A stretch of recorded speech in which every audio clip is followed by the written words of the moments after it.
يا أيتها النفس المطمئنة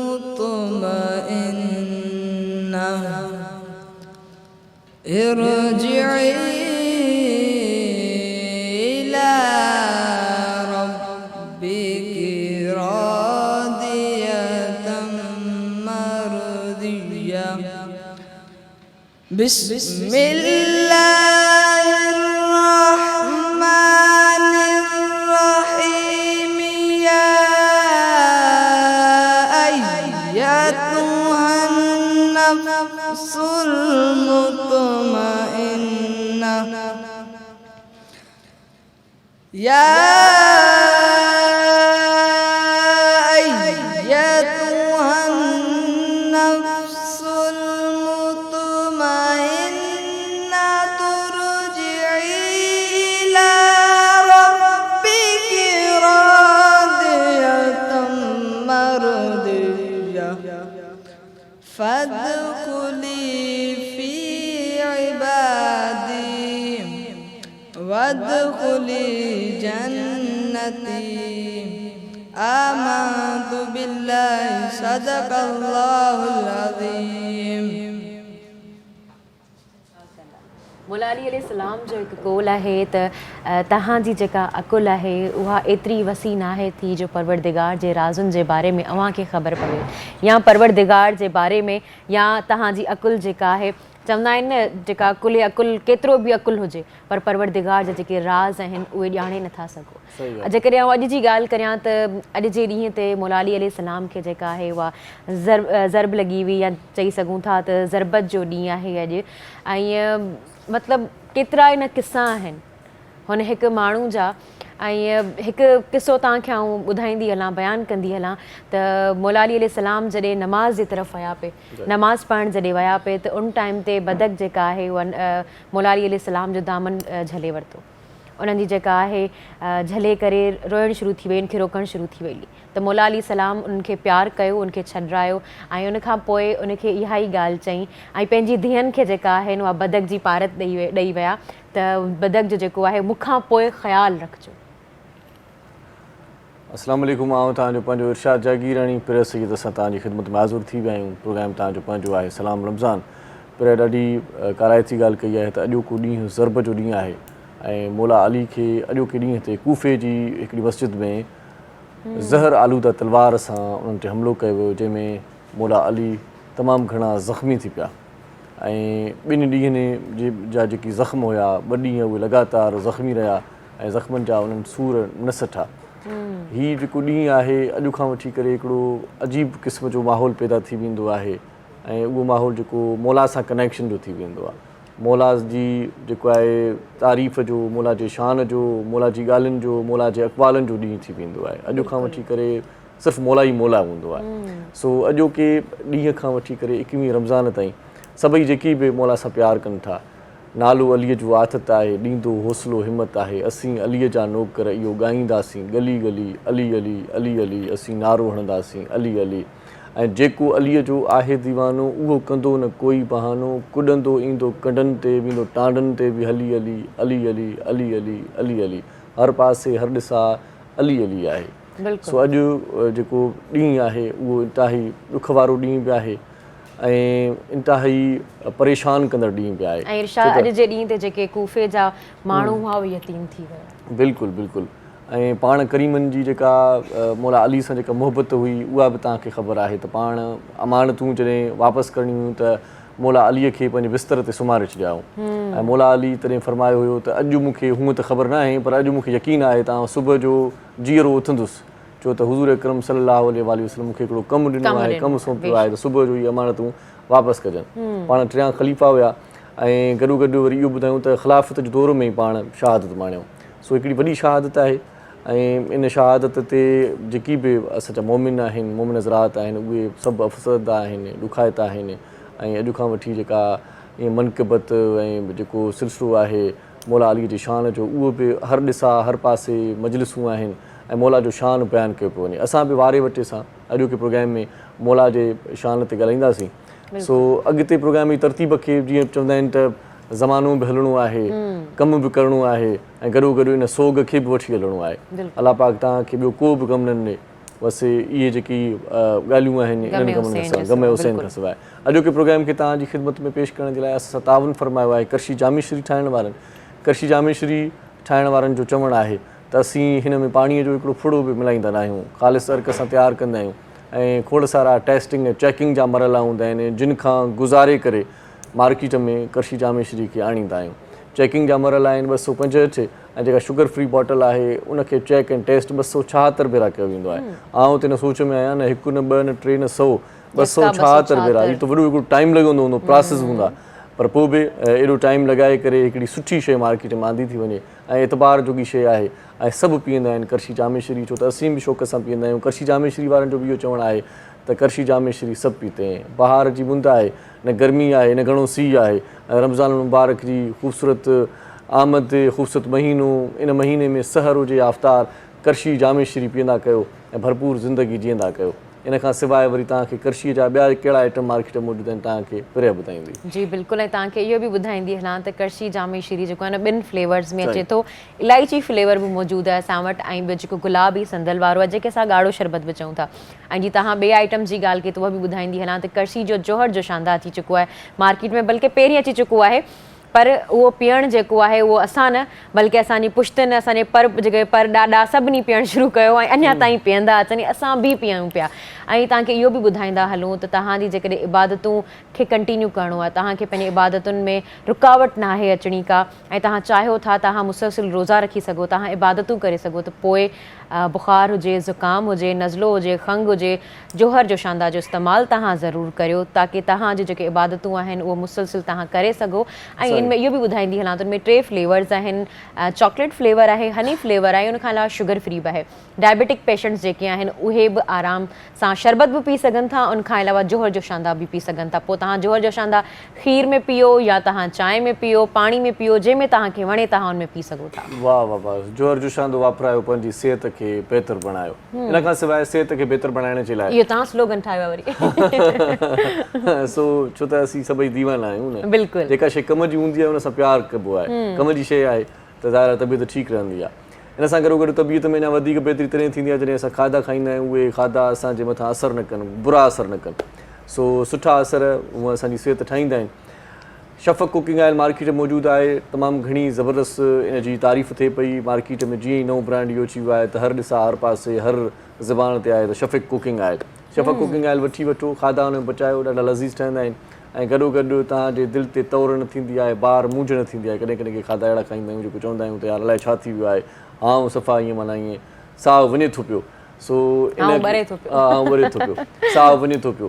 सो शफ़क़ cooking oil में खोड़ सारियूं ज़बरदस्त शयूं आहिनि, विटामिन्स आहिनि। विटामिन्स कहिड़ियूं आहिनि पहिरियों तव्हांखे ॿुधाईंदी। बिल्कुलु, विटामिन ए आहे, डी आहे, ई आहे, ओमेगा 3 आहे, उन खां अलावा कोलेस्ट्रोल फैट खां जेको आहे फ्री आहे। त पोइ तव्हां छो न शफ़क़ कुकिंग ऑयल जो इस्तेमालु करियो। शफ़क़ कुकिंग ऑयल जो जेको कलर तव्हांखे नज़र अची रहियो आहे बिल्कुलु लाइट कलर आहे, उहो इन ॻाल्हि जी गवाही ॾिए थो त हिनखे खाइण में जेका शइ तरियूं था असीं हिन में, जेका शइ असां हिन में खायूं था उहा शइ बिल्कुलु हल्की हूंदी, तव्हांखे जेको आहे न उहो हाऊं ते बार करे न बीहंदी। सही सही। शफ़क़ कुकिंग ऑयल वारनि जो स्लोगन आहे नई सुबुह का आगाज़।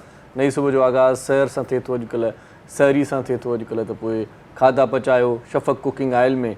आलमी इंटरनेशनल स्टैंडर्ड मुताबिक़ मार्केट में शफ़क़ कुकिंग ऑयल खे लॉन्च कयो वियो आहे। तव्हां यकीनन इहो ऑयल इस्तेमालु कयो, पाणी पोइ ॿीहर बि वठी वठंदो, छो त हिकिड़ो भेरो वठंदो आहे माण्हू त पोइ वरी उन खां पोइ जॾहिं सुठो लॻंदो आहे ज़रूरु वठंदो आहे। सो हाणे वरी वरूं था शेफ़ फैसल ॾांहुं, ऐं जिते करशी जामे श्री बि आहे, जिते सभु शयूं पयूं आहिनि। सबरोसो बाहित सबरोसो खे ॾिसण लाइ पाण वेंदी आहियां हमेशह जी आहे, त हींअर मां पाण वेंदसि उनखे ॾिसण लाइ त छा ठाहे रहिया आहियो तव्हां। अच्छा, तव्हां ठाहे चुका आहियो पहिरीं? न प्रिपरेशन कयां पियो। अच्छा, सबरोज़ो जी असां अॼु ठाहियूं पिया चिकन कढ़ाई, जंहिंजे लाइ हे कढ़ाई कट हिननि जो बॉनलेस बि मिले थो ऐं गोश्त बि मिले थो। सिर्फ़ु फ्रोज़न आइटम नथा मिलनि, गोश्त बि तव्हांखे मिलंदो 1 किलो जो पूरो पैकेट साफ़ थियल, ऐं हिन जो बॉनलेस बि मिलंदो बग़ैर हड्डी जो, जंहिंजो तव्हां कीमो बि ठाहे सघो था, जंहिंमें तव्हां काफ़ी सारी शयूं ठाहे सघो था। त इनखे असां इस्तेमालु कंदासीं 1 किलो गोश्त खे, ऐं हिन में असां विझंदासीं नसीम मसाला जी जो रेसिपी आहे उन मां असां खणंदासीं कढ़ाई गोश्त मसालो। रेसिपी मां जल्दी सां ॿुधाई थो छॾां छाकाणि त टाइम लिमिटेड हूंदो आहे। शफ़क़ कुकिंग ऑयल, अधु कप गरम कंदासीं हिन में 1 किलो ही पूरो पैकेट आहे कढ़ाई कटिंग थियल आहे इहो विझी फ्राई कंदासीं 5 मिंट अदरक थूम जो पेस्ट 2 खाइण जा चमचा विझी थोरो फ्राई कंदो पोइ 6 टमाटा हिन में विझंदो टमाटा विझी फ्राई कंदो जो टमाटा नरम थींदा नसीम मसाले जो जेको कढ़ाई गोश्त मसालो पूरो पैकेट विझंदासीं पूरो पैकेट हाँ जी पूरो पैकेट 1 किलो में विझी इनके 2 मिनट भुञणो आहे अधु कप ॾही विझंदो कवर कंदो 15 मिंट में तव्हांजी कढ़ाई तयार थी वेंदी मथां सावा धाणा ऐं सावा मिर्च ऐं अदरक बारीक कटिंग करे तव्हां इनखे डिश आउट करी अच्छा इहा ॻाल्हि ॿुधायो कढ़ाई तव्हां भाभी खे बि खाराईंदा आहियो या न भाभी मूंखे खाराईंदी आहे इहा त ग़लति ॻाल्हि आहे भाभी खे तव्हां बि खारायो न पर हिकिड़ी ॻाल्हि आहे उहा इहा आहे त कॾहिं कॾहिं खाधा सुठा न ठहंदा हूंदा त फैसल चवंदो हूंदो त मज़ो न कयो अथई अॼु कढंदो आहियां चुकूं कढंदा आहियो बहरहाल तव्हां पंहिंजी तरतीब खे अॻिते वधायो असां प्रोग्राम खे ॾिसूं था अॻिते सो अॼु ॾाढा पितकड़ा नंढड़ा गुलड़ा स्कूलनि जा बि आयल आहिनि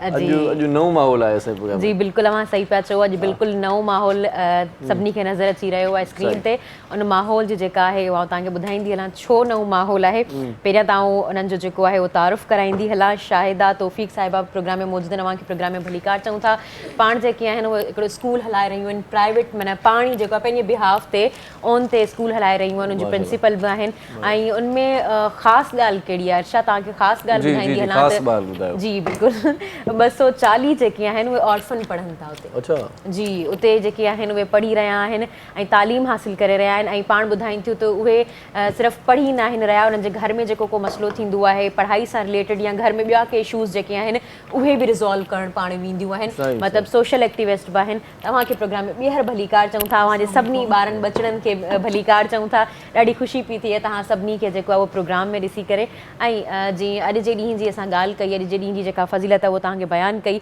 उनखे वधीक मौला अली अलैहिस्सलाम जे किरदार ते ऐं मौला अली अलैहिस्सलाम जी जेका तारीख़ ते जेका छाप छॾियल उन्हनि सभिनी ॻाल्हियुनि ते सभिनी मौज़ूअनि ते ॻाल्हाइण लाइ असां वटि ज़ाकिरा सैदा आलिया कामरान साहिबा प्रोग्राम में मौजूद आहिनि अव्हांखे प्रोग्राम में आपको प्रोग्राम में खुश आमदीद कहते हैं और आपने टाइम निकाला है हमारे लिए बहुत ज़्यादा बिजी थी फिर भी आई हैं प्रोग्राम में तो थैंक यू सो मच बहुत शुक्रिया जी बहुत शुक्रिया सो नातीय कलाम ॿुधंदासीं पहिरियां जी बिल्कुलु ॿारनि जा सभिनी जा नाला आहिनि तव्हां वटि त सभिनी जा वारे वटि असां खणी वठो बल्कि गॾु खणी वठो हिकिड़ी फ्रेम लॻल आहे सभिनी जो हाँ बिल्कुलु सभिनी नाला खणंदी अचां तैयबा मौजूद आहिनि आज़ान मौजूद आहे अब्दुल रहमान मौजूद आहे सना मौजूद आहे राबेल मौजूद आहे राबिया मौजूद आहे अस्मा मौजूद आहे कंहिंजो नालो रायो त न आहे न वठी वियसि सभिनी नाला थी विया पहिरियां मूंखे जंहिं वटि माइक आहे हिन जो नालो छा आहे बाबा तव्हांजो नालो छा आहे तैयबा तैयबा नालो बाबा छा ॿुधाईंदो पुट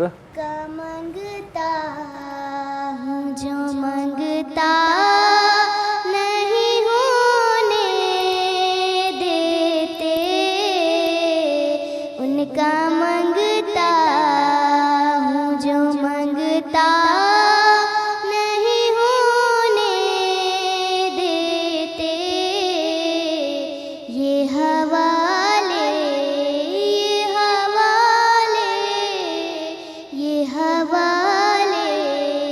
मुझे रुसवा नहीं होने देते नात पढ़ती हूँ तो आती है महक तैबा की नात पढ़ती हूँ तो आती है महक तैबा की मेरे लहजे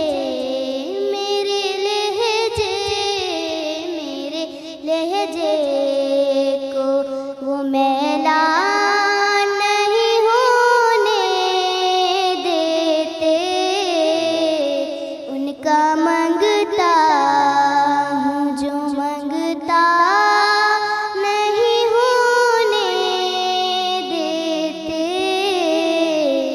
सुभान अल्लाह बहुत ही अच्छा जी तमाम ज़बरदस्त हाणे हिकिड़ो शॉर्ट कमर्शियल ब्रेक वठूं पाण अच्छा टाइम पोइ मोटी अचूं था त पोइ वरी टाइम आहे पाण हिते नंढी साई वठूं था गॾु रहिजो ॾिसंदा रहिजो सलाम रमज़ान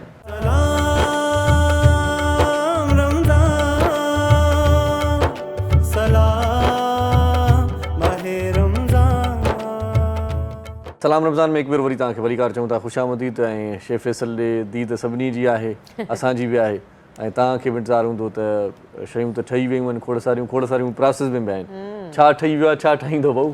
चिकन कढ़ाई ठाही छॾी आहे सभु रोज़ो जे जेको असां गोश्त यूज़ कयो चिकन जो कढ़ाई कट ऐं हाणे असां ठाहियूं पिया छाई जेका हूंदी आहे तरबूज़ जंहिंखे चइबो आहे हुनजो शरबत हेठि ठाहींदासीं जामे शीर सां गॾु वाह जामे शीर इहा त मुंहिंजी पसंदीदा जेका आहे न शइ ठाहे हिकु प्यालो ईअं न वाह वाह हसबे ज़ोर जेतिरो तव्हांखे खपे हे जग जे जूसर हिन में अधु कप बसि पाणी विझंदासीं वधीक न बस तव्हां इहो ख़्यालु कजो त 2 गिलास हुजण खपनि ऐं कड़छी जामे शीर में विझंदासीं निकिरंदी न हिंदाणे मां हा न 6 खाइण जा चमचा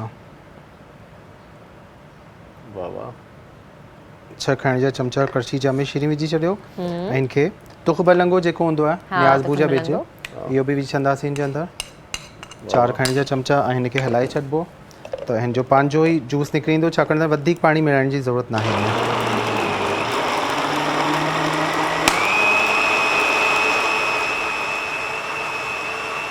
वाह वाह स्पीड नहीं सर तो सही तरीक़े सां मर्ज थिए थो वाह वाह बसि हीअ असांजो ड्रिंक तयारु थी वई आहे ऐं हिनखे तव्हां फ्रिज में रखी छॾिजो जग जॾहिं तव्हांखे इस्तेमालु करिणो हूंदो तॾहिं ओॾी महिल तव्हां कढी हिनखे गिलासनि में भरे छॾिजो बर्फ़ विझी छॾिजो ॿ ज़बरदस्त ज़ाइका थी वेंदा हिकिड़ो हिंदाणे जो ज़ाइको ऐं जामे शीर जो मिलाप वाह वाह ॿई मिठियूं शयूं ॿई ॻाढ़ियूं शयूं हे ॿई तयारु थी गिलास ठही विया बसि चुको अञा बचियो पियो आहे कंहिं ग़रीब गुरबे जे ग़रीब गुरबे न वेंदो न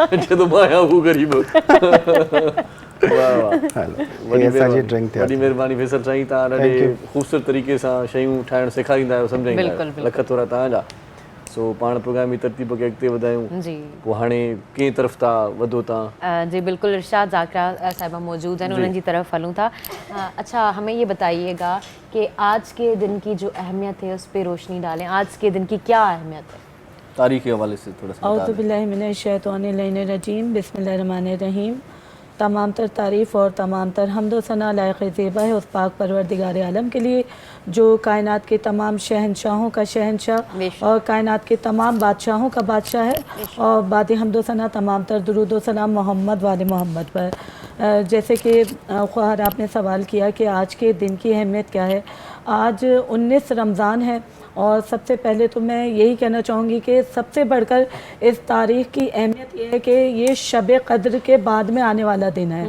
ये जो रातें हैं ये ताक़ रातें हैं शब क़द्र की रातें और ये वो रातें हैं कि जिसमें हम परवरदिगार आलम का ख़ास तौर पर क़ुर्ब हासिल फरमाते हैं और बिलख़सूस 19 रमज़ान इस हवाले से यादगार है कि जब मौलाए कायनात हज़रत अली अलैहिस्सलाम ने 18वीं रमज़ान की सहरी अपनी बेटी उम्मे कुलसूम सलामुल्लाह अलैहा के घर तनावुल फरमाई है और जब घर से बाहर तशरीफ़ लाने लगे जैसे कि अभी आपने इरशाद फरमाया था कि बतखों ने मुर्गाबियों ने मौला का दामन पकड़कर नोहा करना शुरू किया और फरमाया या अली आप ना जाइए तो मैं इस मौके पर ये कहना चाहूँगी कि सिर्फ बतखों ने ही नहीं बल्कि कायनात के हर ज़र्रे ने अली के लिए नोहा फरमाया कि या अली आप ना जाइए क्योंकि अली मुश्किल कुशा हैं अली मौलाए कायनात हैं अमीर कायनात हैं अब जब मौलाए कायनात हज़रत अली अलैहिस्सलाम बाहर तशरीफ़ लाए हैं तो रिवायात बयान करती हैं कि दरवाज़े की कुंडी जिसे हम चिटकनी भी कहते हैं उस कुंडी ने भी मौलाए कायनात का दामन पकड़कर फरियाद की मौलाए कायनात ने उसको भी आहिस्तगी से छुड़ाया और फिर जब मस्जिद कूफा में तशरीफ़ लाए हैं तो वहाँ पर मौला का कातिल इब्ने मुलजिम मलऊन मौजूद था और वहाँ पर जब ये औंधा लेटा हुआ था यानी उल्टा लेटा हुआ था तो मौलाए कायनात हज़रत अली अलैहिस्सलाम ने इसे जगाया और देखिए अगर मौला की जगह कोई और होता तो क्या वो ये चाहता कि अपने कातिल को बेदार करे लेकिन ये ज़ात अली इब्न अबी तालिब अलैहिस्सलाम है कि जो अपने कातिल को भी बेनमाजी बर्दाश्त नहीं कर रहे हैं मौलाए कायनात ने कातिल को जगाया और फरमाया कि उठ इब्ने मुलजिम अली तेरे इरादे से बखूबी वाकिफ़ है उठकर नमाज अदा कर अब इधर मौलाए कायनात गुलदस्ता अज़ान पर पहुँचे और अज़ान की आवाज़ बुलंद की अल्लाहु अकबर जैसी अज़ान की आवाज़ बुलंद की तो इधर कूफे में जहाँ पे मौलाए कायनात का घर मौजूद है वहाँ पर उनकी बेटियाँ शहज़ादी ज़ैनब उम्मे कुलसूम वो बीबियाँ तड़प कर रह गईं कि आज बाबा की आवाज़ में अजीब ही दर्द वाक़या है आज बाबा की आवाज़ में अजीब ही दर्द वाक़या है इधर मौलाए कायनात ने अज़ान तमाम की और जैसे ही नमाज शुरू की है मौलाए कायनात कायनात ने पहली रकत तमाम की, दूसरी रकत में जैसे ही सजदे में सर झुकाया, यानी कातिल को भी इंतज़ार था कि अली कब नमाज में सजदे के लिए सर झुकाएं और कब अली के ऊपर वार किया जाए ज़रब का। बस उसी वक्त मलऊन इब्ने मुलजिम आगे बढ़ा और जहर में बुझी हुई तलवार मौलाए कायनात के सर पर उस मुकाम पर मारी जहाँ पर मौलाए कायनात के सर पर जंगे जमल पे पहले ही ज़ख्म आ चुका था। तो जैसे ही उस मलऊन ने मौलाए कायनात के सर पर ज़रब लगाई है तो मस्जिद कूफा लरज़ने लगी, आवाज़ जिब्राइल गूंजी, क़द क़तलल अमीरल मोमिनीन। इधर कूफे के दरो दीवार हिल रहे थे, गोया नोहा कुनाते फरियाद कर रहे थे कि परवरदिगारा ये क्या गज़ब हो गया कि आज खुदा की मस्जिद में शेर खुदा का कत्ल हो गया। और फिर जब मौलाए कायनात के सर पर तलवार मारी गई है तो उस वक्त हम अगर कूफे का हाल देखें, यानी एक अजीब इस तरह की कैफियत, बहुत ही सोगवार हो रहा है। मैं चाह रहा हूँ कि थोड़ी देर बाद कंटिन्यू रखते हैं जी जी, क्योंकि ये जिक्र ही ऐसा है कि आंखों में आंसू आ जाते हैं। बिल्कुल बेशक। प्रोग्राम की तरतीब को आगे बढ़ाते हैं। असां भेण बि कढाए अदी सिंधी तो समझंदा आहियो न, सिंधी आहियो न, पोइ इहो कॾहिं खां स्कूल क़ाइमु कयो अथव, छो क़ाइमु कयो अथव, पुछो सबब कहिड़ा हुआ, छा ज़हन में हुयो, थोरो ॿुधायो। असल में स्कूल के ॿिए कंहिंजो हुयो डालमिया, मां एज़ अ प्रिंसिपल बि हुयमि, एज़ अ टीचर बि हुयमि। अच्छा, अपॉइंट थी वियमि त वरी पोइ 2005 में इहो स्कूल स्टार्ट थियो हुयो त 2008 ताईं स्कूल उन मालिक हलायो, उन खां पोइ उहो सेल आउट करे हलियो वियो। अच्छा, उन नथी सघियो, न हली सघियो। न हुन वरी पाणीअ जो बिज़नेस उन जो पंहिंजो आहे, डालमिया में स्कूल अथसि, Jinnah public school, navy colony opposite. सही सही। पोइ हू टाइम न ॾेई सघे पियो। अच्छा अच्छा। पोइ उन ई स्कूल खे मूं कंटिन्यू कयो, अलहमदिल्ला हाणे 2023 थो हले। असांजा स्टूडेंट काफ़ी के USA में, को दुबई में आहे, को लंडन में आहे। अॼु बि डॉक्टर कलसूम जमाली लियाकत हॉस्पिटल में आहे, परफ्यूम चौक ते डॉक्टर सलमान आहे, दुबई में डॉक्टर आकिब आहे, डेंटल। त माशाल्लाह असां काफ़ी अहिड़ा स्टूडेंट जेके असां वटां मैट्रिक करे विया आहिनि, हाणे असां फर्स्ट ईयर इंटर बि स्टार्ट कयूं पिया। ऐं काफ़ी जेके असां वटि आहिनि पुअर फैमिलीज़, तव्हांखे बिटाईआबाद जे इलाइक़े जी ख़बर आहे। ऐं हीअ अलॻि पब्लिक स्कूल आहे, स्कूल आहे, उहो ई माना उन्हनि ई माना अलॻि फाउंडेशन रखियो हुयो। पोइ जॾहिं असां बोर्ड सां रिलेटिव थियासीं त पोइ असां वरी अलॻि पब्लिक स्कूल रखियोसीं, नालो उहो ई आहे, बिटाईआबाद शादी खान चौक ते आहे। ऐं माशाल्लाह सां अॼु उहे स्टूडेंट जा बि ॿार असां वटि पढ़नि था, जेके हितां असांजे स्कूल खां मैट्रिक करे उन्हनि जा ॿार ई वरी असां वटि पढ़नि था। पाण जा कचहरी कंदासीं तमामु घणी डिटेल में। तव्हांजे शागिर्दनि मां ई कंहिंखे ॿुधूं था, भला नंढे वटि माइक आहे, अज़ान खे चऊं था त कुझु न कुझु असांखे ॿुधायो बाबा। सल्लल्लाहु अलैका या रसूल अल्लाह व सल्लम अलैका या हबीब अल्लाह। मेरी उल्फत मदीने से यूं ही नहीं, मेरी उल्फत मदीने से यूं ही नहीं, मेरे आका का रोज़ा मदीने में, मैं मदीने की जानिब ना कैसे खींचूं, मैं मदीने की जानिब ना कैसे खींचूं, मेरा दीन और दुनिया मदीने में है। सरकार आज़म से उतरी बड़ी शान है, रोज़ा मुस्तफ़ा जिनकी पहचान है, रोज़ा मुस्तफ़ा जिनकी पहचान है, उनका हम पल्ला कोई मोहल्ला नहीं, हम पल्ला कोई मोहल्ला नहीं, एक ऐसा मोहल्ला मदीने में है, मेरी उल्फत मदीने में यूं ही नहीं, मेरे आका का रोज़ा मदीने में है।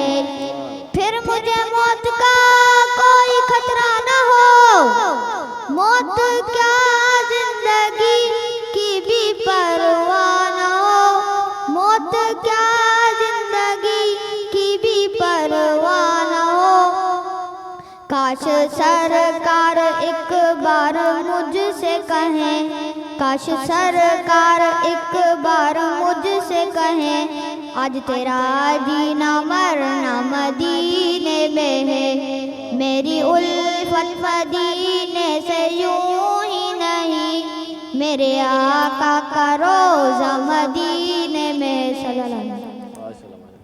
नंढड़े खे ॾिसी करे मूंखे पंहिंजो नंढपण यादि अची वियो आहे। आउं बि ईअं ई इन जी उमिरि में तकरीरूं कंदो हुयुसि स्कूल में। सो नाते रसूल मक़बूल सल्लल्लाहु अलैहि वसल्लम ॿुधण जो मज़ो त पंहिंजो ई आहे, पर नंढड़नि जी आवाज़ में अञा वधीक लुत्फ़ आहे। मातड़ी ॿोली आहे, हीअ माना पंहिंजे मुनफ़रिद अंदाज़ में पेश कनि था ऐं हिननि खे कंहिं बि क़िस्म जो होश हवास न आहे, पंहिंजो जुनून आहे, पंहिंजे अंदाज़ में बस प्यार मोहब्बत में काॾे ॾिसनि ई कोन था, हाणे बि ॾिठईं त काॾे थो वञां। चलो नेचुरल थी वियो, कैमरा अॻियां आयो पर ठीकु आहे। हिते हाणे पाण वठंदासीं ब्रेक, जी त पोइ मोटींदासीं त प्रोग्राम पंहिंजो आहे नेकू ॻाल्हियूं थींदियूं, कम जूं ॻाल्हियूं थींदियूं, ॾिसंदा रहिजो। सलाम रमज़ान।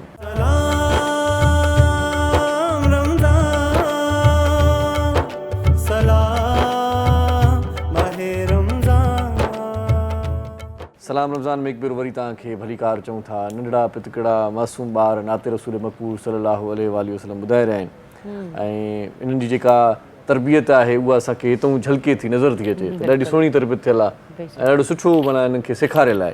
सो इन खां सवाइ अॼोको ॾींहुं जेको आहे उहो इंतिहाई अहम आहे तारीख़ जी रोशनीअ में, उन ते पाण नज़र विझी रहिया हुआसीं। मुंहिंजो ख़्यालु इहो आहे बिल्कुल ज़ाकिरा साहिबा का जिते छॾियो होसीं उतां खां ई कंटिन्यू करायूं था। हमने जहाँ पे बात छोड़ी हां वहीं से कंटिन्यू करें आप। जहाँ से मौलाए कायनात हज़रत अली अलैहिस्सलाम को जब कंबल में लपेटा गया है और जब कंबल में लपेटा उनके बेटों ने जनाब हसनैन अलैहिस्सलाम ने, यहाँ पर एक नुक्ते को वाज़ेह करती चलूँ कि उस वक्त जनाब हसनैन अलैहिस्सलाम ही साथ में मौजूद नहीं थे, बल्कि मस्जिद कूफा में जितने भी लोग मौजूद थे वो अली के चाहने वाले थे, मौला के मुहिब थे। और फिर मौलाए कायनात के 18 बेटे साथ में मौजूद थे।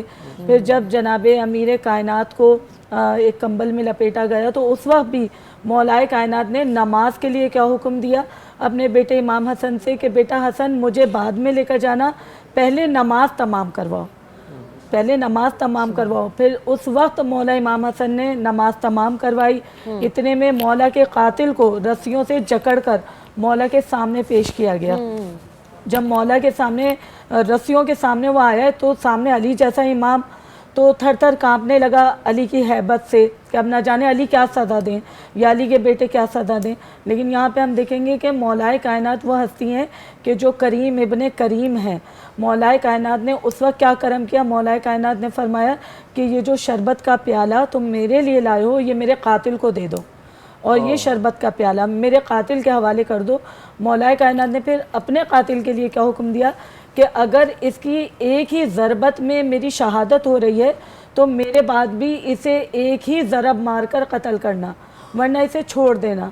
अगर मौलाए कायनात की जगह कोई और होता तो जैसे कि आजकल हम देखते हैं कि मुख्तलिफ़ किस्म के हम देखते हैं कि अपने औलाद को वसीयत कर दी जाती है, लेकिन ये मौलाए कायनात जैसी हस्ती हैं कि वो अपनी औलाद को भी उस वक्त अमन का दर्स दे रहे हैं और फरमा रहे हैं कि बेटा एक ही वार में इसे मार देना और अगर हो सके तो इसे छोड़ देना। है क्या बात है जी, क्या बात है, क्या बात है। मौला का देखें क्या फ़ैसला क्या है, बिल्कुल सुभान अल्लाह। सो असां अदी वेठी आहे, अदी सफ़ाई वॾेरी थी वेठी आहे ऐं वॾी हुजण बि खपे छो त तव्हां ॾाढो सुठो कमु कयो पिया। हाणे ॻाल्हि खे कंटिन्यू रखंदासीं त तव्हांजे इन स्कूल मां घणा स्टूडेंट हिन वक़्तु फ़ैज़याब थियनि पिया, टोटली ॿुधाइजो थोरो अंगु, ऐं तालीम केतिरे ताईं आहे, माना केतिरे दर्जे ताईं आहे? असांजी हिन वक़्त ताईं त मैट्रिक हले पई, पर हीअ 2023 में असां फर्स्ट ईयर इंटर बि स्टार्ट कयूं पिया। अच्छा ऐं माशाल्लाह असां वटि 1000 स्टूडेंट पढ़े पियो। माशाल्लाह 1000। हा, ऐं उन खां पोइ असां वटि 240 आर्फिन ॿार आहिनि, पर मां एज़ ए सोशल वर्कर बि आहियां। घरनि ताईं वञी उन्हनि जूं जेके बि मसइला मसाइल हूंदा आहिनि, चाहे उहे डाउ हॉस्पिटल जा हुजनि, चाहे उन्हनि जूं टेस्ट हुजनि, चाहे उन्हनि जी मेडिसिन हुजनि, इहे सॼा मसइला मां पाण हल कंदी आहियां। अच्छा, जेके ऑर्फन पढ़नि पिया उहे फ्री ऑफ कॉस्ट पढ़नि पिया? हा, उनखे असांखे हिकिड़ी 2 NGOs आहिनि। हा, हिकु त रोमा ट्रस्ट आहे, ॿी पाकिस्तान चिल्ड्रन रिलीफ आहे। अच्छा, उन खां अदर बि 50 ॿार अहिड़ा आहिनि जिन खे मां सपोर्ट कयां पई, उनखे कोई ऑर्गेनाइज़ सपोर्ट न करे पई। अच्छा, मतिलबु इहे ऑर्गेनाइज़ेशंस जेके आहिनि उहे बि सपोर्ट कनि पियूं। पर कुझु अहिड़ा मुख़लिस माण्हू आहिनि जेके ईंदा आहिनि, पोइ उनखां थोरी घणी फेवर कोर्स में वठंदा आहियूं, न त पाण कंदी आहियां। जीअं कंहिं हिकिड़े बेवा जे घर में को ॿार बीमार आहे ऐं उहो केस डाउ जो आहे त उहो पाण डाउ वञी करे उनजो पंहिंजे बिहाफ ते ट्रीटमेंट थी, डॉक्टर जी फीस थी वई, जेको बि कुझु हूंदो आहे पाण कंदी आहियां। अल्हम्दुलिल्लाह, अल्लाह जो शुक्र आहे, उन्हनि जे दुआउनि सां ई रब ताला मूंखे नवाज़ियो आहे। मूंखे का ताक़त न आहे। रब साईं नात ॿुधूं भला वरी दिलि ठरे थोरी। जी बिल्कुलु, मां सही था चओ। मरियम साहिबा खे चवंदसि त नात ॿुधाइनि असांखे। माशाअल्लाह।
शाही में फकीरी की सलाम उस पर कि जिसके घर न चांदी थी न सोना था, सलाम उस पर कि टूटा बोरिया जिसका बिछोना था, सलाम आमना के लाले महबूब सुबहानी, सलाम फक्रे मौजूदात फक्रे नू इंसानी, तेरी सूरत तेरी सीरत तेरा नक्शा तेरा जलवा, तबस्सुम गुफ्तगू बंदा नमाजी कंता पेशानी, तेरा दर हो मेरा सर हो मेरा दिल हो तेरा घर हो, तमन्ना मुख्तसर सी है मगर तमली है नूरानी, मौलाया सल्ली व सल्लिम दाइमन अबदन अला हबीबिका खैरिल खल्की कुल्लिमी। सुभान अल्लाह। भरसां वारी खे माइक ॾियो। तव्हांजो नालो छा आहे बाबा? सना। सना। बाबा तव्हां मूंखे छा ॿुधाईंदो? काबे की रौनक काबे का मंजर, काबे की रौनक काबे का मंजर, अल्लाहु अकबर अल्लाहु अकबर अल्लाहु अकबर अल्लाहु अकबर। मांगी है मैंने जितनी दुआएं, मंजूर होंगी मकबूल होंगी। मैं ज़ाबिर रहमत है मेरे सर पर, मैं ज़ाबिर रहमत है मेरे सर पर, अल्लाहु अकबर अल्लाहु अकबर। हमदे खुदा से तर है ज़ुबाने, कानों में रस घोलती है अज़ाने। हमदे खुदा से तर है ज़ुबाने, कानों में रस घोलती है अज़ाने।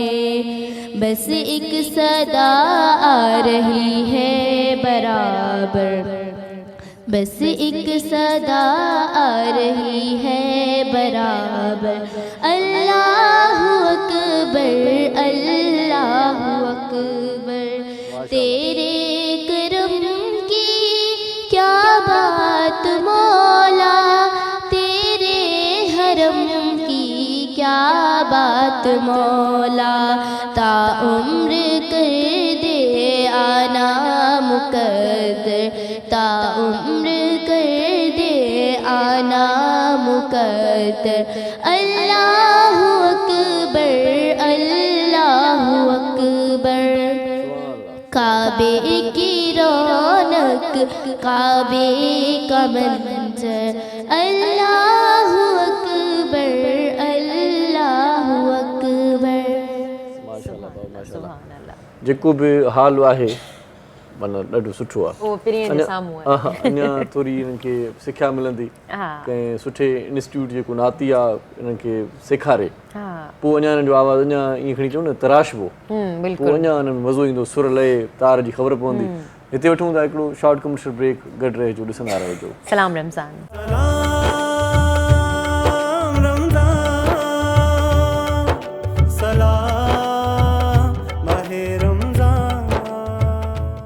सलाम रमज़ान में हिकु भेरो वरी तव्हांखे भली कार चऊं था।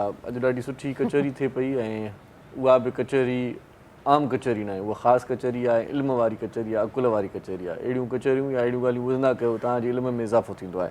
इल्म ते यादि आयो, मुझे ये बताएं मौला अली के इल्म को कैसे देखते हैं आप?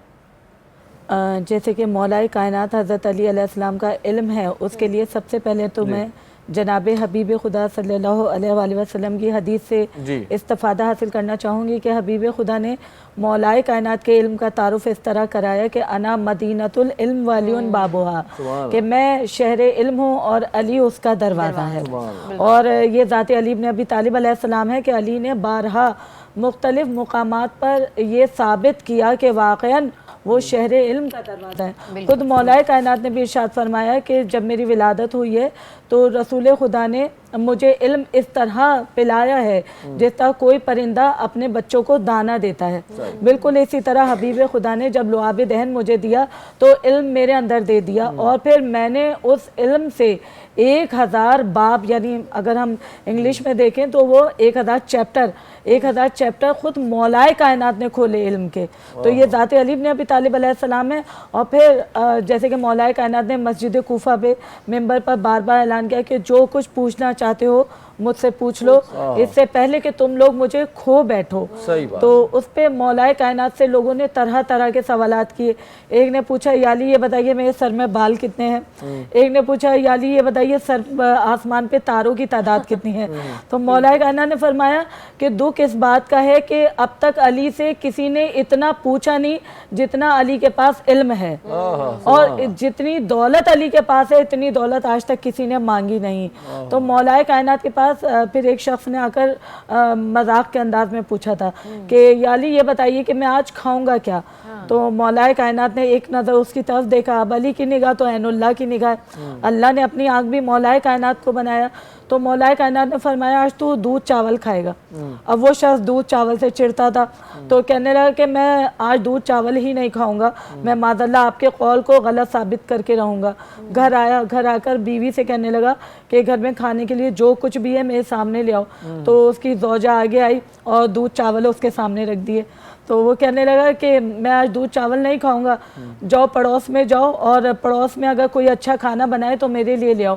अब उसकी बीवी पूरे मोहल्ले में गई है और बहुत देर के बाद जब घर वापस आई तो घर वापस आकर कहती है कि मैं आज जहाँ पर भी गई सबने यही कहा कि आज हमारे घर में दूध चावल बने हैं।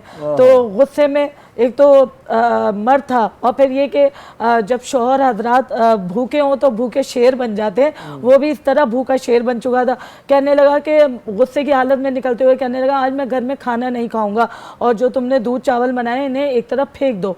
अब घर से बाहर निकला तो शहर कूफा के दरवाजे पर पहुंचा, क्या देखा एक ज़ायरीन का काफ़िला गुजरा है। तो उनको रोका, हाथ का इशारा किया, वो रुका काफ़िला। तो कहने लगा तुम्हारे पास कुछ खाने को है तो मैं बहुत भूखा हूँ मुझे दे दो। तो उन्होंने कहा कि ठीक है हमारे पास जो कुछ खाने को है, उन्होंने उसके सामने रख दिया। अब जब उसने उस खाने की दम निगाह की तो वो खाना भी दूध चावल थे। तो क्योंकि अली का इल्म था, अली को मालूम था कि आज इसके नसीब में दूध चावल है। तो कहने लगा कि आज मैंने माज़ल्लाह अली के कौल को गलत साबित करके रहना है। अब कहने लगा कि मैं दूध चावल नहीं खाऊंगा, ये कहकर जाने लगा। तो काफिले वालों ने उसे मार मार के खाना खिलाया और कहा कि हमारा दस्तूर ये है कि हमारे यहाँ कोई मेहमान भूखा नहीं जाता। अब जब उसने दूध चावल खा लिए तो वापस पलटा, जब वापस पलटा तो सामने क्या देखा, मौलाए कायनात तशरीफ़ ला रहे हैं। मौलाए कायनात की तरफ देखकर कहा कि या अली आपने कहा था ना कि मैं दूध चावल खाऊंगा, तो देखिए मैं दूध चावल नहीं खा के आया। तो मौलाए कायनात ने फरमाया झूठ बोलता है, अली की निगाह से कोई जुर्म छुप नहीं सकता क्योंकि मेरी निगाह खुदा की निगाह है। और मैंने कह दिया कि तू आज दूध चावल खाएगा तो तूने दूध चावल खाए, अगर पहले मेरी बात मान लेता तो इतनी मार ना खाता। सुभान अल्लाह, सुभान अल्लाह, क्या करें, माशाल्लाह। अधी ॻाल्हियूं ॿुधो त तव्हां, माशाल्लाह। हाणे मूंखे इहो ॿुधायो त उते तव्हां पाण बि पढ़ाईंदा आहियो स्कूल में? पहिरियों मां पढ़ाईंदी हुअसि क्लास 9 खे सिंधी। सही। हाणे त एतिरो टाइम ई न हूंदो, सॼो ॾींहुं पेरेंट्स ईंदा वेंदा आहिनि त टाइम न हूंदो आहे, बसि विजिट कंदी आहियां। हाणे सिंधीअ जी 2 टीचरूं गर्ल्स में अलॻि, बॉयज़ में अलॻि। माशाल्लाह स्कूल जी तरक़ी थी आहे। माशाल्लाह सब पाण बि पढ़ायो? हाणे मुंहिंजी नंढड़ी बि पढ़ाईंदियूं आहिनि। अच्छा। वॾी नंढड़ी MSc कई आहे बॉटनी डिपार्टमेंट कराची स्कूल में पढ़ाईंदियूं आहिनि, घर में तव्हांखे पढ़ाईंदियूं आहिनि? घर में टाइम ई न हूंदो, सुबुह जो लहंदा आहियूं राति जो चढ़ंदा आहियूं मथे। हेठि स्कूल आहे मथे घर आहे। सही सही। त ॿी नंढड़ी ज़ूलॉजी में MSc कई आहे त उहा बि हेठि ई पढ़ाईंदी आहे, इंग्लिश पढ़ाईंदी आहे। न रमज़ान में खिल भोग मस्ती खां कोई बि न रोकींदो आहे। रमज़ान में मुस्कुराइणु घुरिजे, खिलणु घुरिजे, इन में का बि ॻाल्हि ख़राबु न आहे। न मतिलबु इहो आहे त हाणे पाण खे टाइम न आहे, छो जो कुझु अहिड़ा जेके आहिनि विडो औरतुनि जा मसइला हूंदा आहिनि जेके ऑफिस में ईंदियूं आहिनि, कुझु ॿिया मसइला हूंदा आहिनि। ऑफिस में बिज़ी हूंदी आहे त मूंखे टाइम न मिलंदो आहे, क्लास बाक़ी राउंड हणंदी आहियां। हिकु ॾींहुं गर्ल्स स्कूल वेंदी आहियां, हिकु ॾींहुं बॉयज़ स्कूल में वेंदी आहियां, विजिट करे पोइ वरी ऑफिस में। अच्छा, ॿ मतलब खुलियल विच ते ऑफिस आहे, बॉयज़ अलॻि सेक्शन आहे, गर्ल्स अलॻि आहे, माना विच ते ऑफिस मुंहिंजी आहे। हाणे वरी हिन तरफ़ वधंदासीं, छा ख़्यालु आहे तव्हांजो? बिल्कुलु, छो न, पाण अॻियां वधूं था अस्मा जी तरफ़।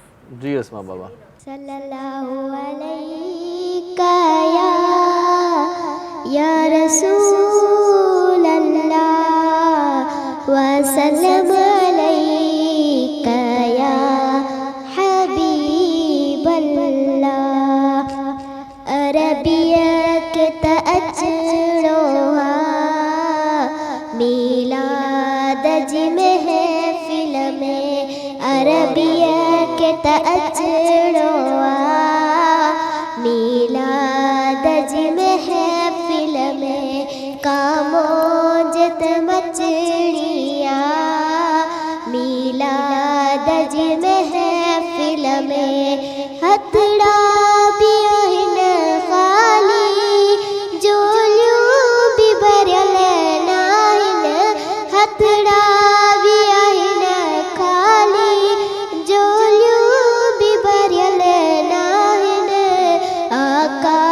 के त अचड़ो आ मीलाद जी महफिल में अरबिया के त अचड़ो आ मीलाद जी महफिल में मीलाद करण वारा मीलाद बुधण वारा मीलाद करण वारा मीलाद बुधण वारा लख तोखे मुबारक हुआ मीलाद जी महफिल में अरबिया के त अचड़ो आ मीलाद जी महफिल में माशाल्लाह माशाल्लाह सुभान अल्लाह। ॾाढो सुहिणो अंदाज़ ऐं असां मुंहिंजे ख़्याल में सभिनी मूं त सुठो पढ़ियो आहे पर सिंधीअ में नंढो ॾाढो सुठो आवाज़ बि ऐं अंदाज़ बि सुठो ॾाढो बहितरीनु पढ़ियो। नाच जी तयारी करे आई हुई अच्छा पोइ हिते जो डायरेक्टर साहब चयो सभु उर्दू जी तयारी कयो पुट सिंधी ते हिकिड़ो नात हुजे न हा हा पोइ वरी हिन अलॻि उर्दू में सुठो नात माशाल्लाह तव्हां तयारी भला करे नंढपण में ईअं स्कूल में नातूं पढ़ंदा हुयो? माशाल्लाह अॼु बि मां हर्ज में हिते पंहिंजे स्कूल में गए साल में सलातु तस्बीह नमाज़ पढ़ाईंदी आहियां महफ़िल मीलाद थींदो आहे ज़िक्र इलाही थींदो उहे आहे मां ॾिसंदो आहियां जिन खे पढ़ाईअ जो शौक़ु हूंदो आहे त उहे पढ़ाईंदा आहिनि न न तव्हांखे अल्हम्दुलिल्लाह शौक़ु हुयो तंहिंजे करे तव्हां पढ़ायो था। हा अॼु बि असांजी महफ़िल आहे माशाल्लाह सां लेडीज़ जी अच्छा हा अॼु बि आहे हा महफ़िल इहो सलातु तस्बीह जी नमाज़ थींदी आहे हर जुमे ते वई असां स्कूल जो ॿारनि जो पेपर वठी उन्हनि खे वाइंड अप कंदा आहियूं सही सही पोइ वरी हाल में तमामु जेके बेटा इहे बाजू औरतूं आहिनि उहे अटेंड कंदियूं आहिनि नमाज़ सही सही सही माशाल्लाह ज़िक्र इलाही थींदो आहे नातख़्वां ईंदियूं आहिनि माशाल्लाह माना सुठी महफ़िल हर जुमे ते हर जुमे ते माशाल्लाह ज़बरदस्त। तव्हां बि नातख़्वानी कंदियूं आहियो हुते? असां बि ज़िक्र कराईंदा आहियूं नात बि हिकु अधु ईंदो आहे ईंदो आहे त पोइ बिस्मिल्लाह थोरो ॿुधायो असांखे माशाल्लाह अलाह जे ॾिने मां तव्हांजो बि आवाज़ु शामिलु हुजे हीउ सवाबु अथव सची न न सही ऐं ग़लति हिते कुझु उते ख़बर अथव उते अॻिजी वेंदो आहे उते इहा ॻाल्हि न निकिरी आहे थोरो हा हा माइक ते ई कजो हाणे ख़बर न आहे थोरो बसि ॿ सिटूं ई हा सल्ले अला शफीना सल्ले अला नबीना सल्ले अला शफीना सल्ले अला मुहम्मदिन रोज़े पे जाड़ू में करूं तेरा नाम लब पे हमें मरूं सल्ले अला शफीना सल्ले अला मुहम्मदिन सल्ले अला नबीना सल्ले अला मुहम्मदिन सुभान अल्लाह इहो बहितरु आहे इहो बहितरु आहे माशाल्लाह हिते हिकिड़ो शॉर्ट कमर्शियल ब्रेक वठंदासीं मोटी ईंदासीं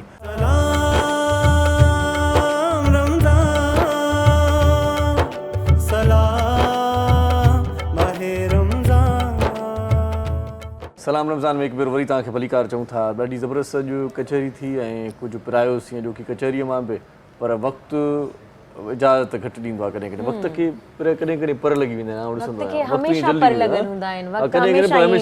वक़्तु ईअं माना मुठ में वारी हूंदी आहे न ईअं तॾहिं वक़्तु जल्दी गुज़री वेंदो आहे जॾहिं वक़्तु वणंदो आहे जॾहिं वक़्तु सां मोहबत थियणु लॻंदी आहे वक़्तु ईअं गुज़रणु लॻंदो आहे जहिड़ो असां हुनखे वणो ई नथा सही सही ऐं कॾहिं कॾहिं वरी वक़्तु सफ़ा न कटिजंदो आहे पाण हर घड़ीअ ॾांहुं जॾहिं निगाह विझंदा आहियूं त ईअं लॻंदो आहे त घड़ीअ जो सेल ख़राबु थी वियो आहे छा चकर आहे जो घड़ी जा कांटा अॻिते वधनि ई कोन था ऐं कॾहिं कॾहिं ईअं अखि छिंभ में हेॾे ॾिसंदा आहियूं त 5 मिंट वधी वेंदा आहिनि इहो आहे वक़्त जो माहौल सो अॼोको वक़्तु बि असांखे इहो इजाज़त अॻिते जी नथो ॾिए त घणी कचहरी कयूं बहुत शुक्रिया जी आप हमारे प्रोग्राम में तशरीफ लाई इंशाल्लाह किसी नेक्स्ट प्रोग्राम में फिर दोबारा मुलाकात होगी मज़ीद आपको सुनेंगे और फ़ायदा हासिल करेंगे और बहुत ज़्यादा अच्छा बोलती हैं आप मैडम तव्हांजी वॾी महिरबानी तव्हांजे लाइ खोड़ सारियूं दुआऊं तव्हांजे स्कूल जे लाइ नेक तमन्नाऊं आहिनि अञा तव्हांजो स्कूल वधे अञा तालीम पिराइनि जेकी बि स्टूडेंट्स आहिनि उन्हनि जे लाइ तमामु घणियूं वेल विशिस आहिनि सो हिते असांजो प्रोग्राम पंहिंजी पुॼाणी ते पहुचे थो पर इन खां पहिरियों तव्हांखे ॿुधायूं त हिन प्रोग्राम खे तव्हांजी साथुनि समातुनि दीदुनि ताईं पहुचाइण में असां सां ताउन करणु फ़रमायो कृषि जामेश्वरी वारनि करशी जामेश्वरी वारा चवनि था त असीं करशी जामेश्वरी खे ख़ालिस अर्क सां तयारु कंदा आहियूं, इन में पाणीअ जो हिकिड़ो फुड़ो बि न आहियूं मिलाईंदा। करशी जामेश्वरी मुख़्तलिफ़ ईअं खणी चऊं त शहरनि में तव्हां ॾिसंदा हूंदव ऐं पीअंदा बि हूंदव, पर करशी जामेश्वरी जेका ख़ासियत आहे उहा इहा आहे त करशी जामेश्वरी सभु पीते, पोइ नंढो ॿार हुजे, आउं त कॾहिं कॾहिं ॻोठनि में ॾिसंदो आहियां त ॻोठाणियूं जेकी ज़ाइफ़ाऊं आहिनि उहे वरी फीडर में बि जामेश्वरी ठाहे नंढनि ॿारनि खे पीआरींदो आहे। सही था चओ, इहा शइ आहे। माना करशी जामेश्वरी सभु पीते, नंढो ॿार हुजे माना नोमोलूद ॿार खे पीआरींदा आहिनि। सो बहरहाल करशी जामेश्वरी जा ॿ फ्लेवर ॾाढा मशहूरु आहिनि, ॻाढ़ो शरबत आहे ऐं साओ इलायचियुनि जो शरबत आहे, उहो बि ॾाढो ज़बरदस्त आहे। उनजी तासीर जे बारे में तव्हांखे पिरे वधीक ॿुधाईंदी आहे, इहो कॾहिं पीऊं पिरे पाण तव्हां ॿुधाईंदा आहियो। इहो बिल्कुलु थधी आहे, तव्हां केॾी महिल पी सघो था, लेकिन मुंहिंजी इहा एडवाइस हूंदी आहे त तव्हां सहरी में पीओ, छो सहरी में पीअण सां असांखे उञ जेका आहे उहा घटि लॻंदी आहे। ऐं हीअ जेको गुलाब वारो शरबत तव्हांखे नज़र अची रहियो आहे, ॻाढ़ो ॻाढ़ो ख़ूबसूरत कलर ई जो जेको आहे उहो ॾाढो ख़ूबसूरत आहे, उहो तव्हां कंहिं टाइम बि पी सघो था, मज़े सां, इफ़्तारी हुजे, सहरी हुजे। ऐं इहो सिर्फ़ु जेको आहे न असां तव्हां नथा पियूं, असां महिमाननि खे बि पियारियूं था, तॾहिं त चयो वञे थो त करशी जामेश्वरी जेको आहे न नंबर 1 शरबत आहे। सही सही सही, आउं यकु तव्हां बि ॾिसां केॾी सुठी तारीफ़ था कयो, ऐं इहा हक़ीक़त बि आहे, छो त असां ईअं तारीफ़ कंदा आहियूं। करशी जामेश्वरी मुख़्तलिफ़ टेस्टिंग ऐं चेकिंग जे मरहलनि मां गुज़रे थो, 265 भेरा इनखे चेक करे टेस्ट करे पोइ मार्केट में आंदो अथऊं, ऐं 276 भेरा जेका शुगर फ्री बॉटल आहे उनखे चेक कयो वेंदो आहे, टेस्ट कयो वेंदो आहे। इन मां इहो बि साबित थियो त शुगर फ्री त माना जेकी डायबिटीज़ जा जेके मरीज़ आहिनि उहे बि करशी जामेश्वरी पी सघनि था। जी बिल्कुलु, आउं बि इहा ई ॻाल्हि करण वारी हुयसि त डायबिटिक पेशेंट्स जेके आहिनि उहे ईज़ीली पी सघनि था, न त हू मिठो जेको आहे न उहो ईअं ई हूंदा त करशी जामेश्वरी ठहियलु आहे, काश मूंखे डायबिटिक पेशेंट न हुजां ऐं पी सघां, पर तव्हांजे लाइ ख़ुशख़बरी आहे, तव्हां बि आसानी सां इहो पी सघो था, छो शुगर फ्री बॉटल जेका आहिनि उहा मार्केट में मौजूदु आहे। सही, बहार जी मुंद ऐं रमज़ान जी बाबरकत आमद, इन आमद में करशी जो जामेश्वरी हुजे, इफ़्तार हुजे, सहरी हुजे, दस्तरख़्वान जी ज़ीनत हुजे, बाक़ी छा कयो थोरी देरि में अफ़्तार जो दस्तरख़्वान हिते बि सजंदो। असां जेकी हिते वेठल आहियूं ऐं गॾो गॾु असांजो पूरो स्टाफ रोज़ो जेको अफ़्तार कंदासीं उहो करशी जामेश्वरी जी तावन सां कंदासीं। पर मूंखे पहिरियों हिकिड़ी ॻाल्हि ॿुधायो, तबियत में जेकॾहिं मज़ो न हुजे ऐं नज़लो हुजे, ज़ुकाम हुजे, बुख़ार हुजे, खंघि हुजे त पोइ छा, ऐं रमज़ान हुजे, रोज़ा बि रखणा आहिनि, इबादत बि करणी आहे, त पोइ असांखे छा करणु खपे? पोइ असांखे जेको आहे न करशी जो जोहर जो शांदो मार्केट में मौजूदु आहे त उहो वठो, ख़रीद करियो ऐं उनखे पीअणु शुरू करियो। तव्हांखे इहो ॿुधाईंदी हलां त मुख़्तलिफ़ फ्लेवर्स में अव्हांखे मिलंदो, हनी फ्लेवर आहे, चॉकलेट फ्लेवर आहे, ऐं उनखां अलावा शुगर फ्री बि आहे, त मतिलबु डायबिटिक पेशेंट्स उहो पी सघनि था, ईज़ीली पी सघनि था। पोइ तव्हां खीर में विझो, पोइ तव्हां चांहि में विझी सघो था या पाणी में विझी सघो था, पर तव्हां चांहि में पसंदि कंदा आहियो? चांहि में या वरी सलेमानी चांहि जेके काए वारी चांहि पाण चवंदा आहियूं, सो उन में बि जेकॾहिं मिलाईंदव त ज़ाइक़ो ॾाढो ज़बरदस्त ईंदो आहे। करशी जोर जो शांदो ईअं बि कॾहिं कॾहिं पी ॾिसिजे, सची ॻाल्हि इहा त सिहत ठीकु रहंदी आहे। जेकॾहिं इबादतुनि खे कंटिन्यू रखणु चाहियो था, को खलल न पवे ऐं हीउ बाबरकत महीनो ख़ैर ख़ैरियत सां चुस्तीअ सां गुज़रे, त पोइ करशी जो जोर जो शांदो ज़रूरु वापरायो। अॼोके प्रोग्राम खे तव्हां ताईं पहुचाइण में शफ़क़ कुकिंग ऑयल वारा बि असांजा सहकारी रहिया।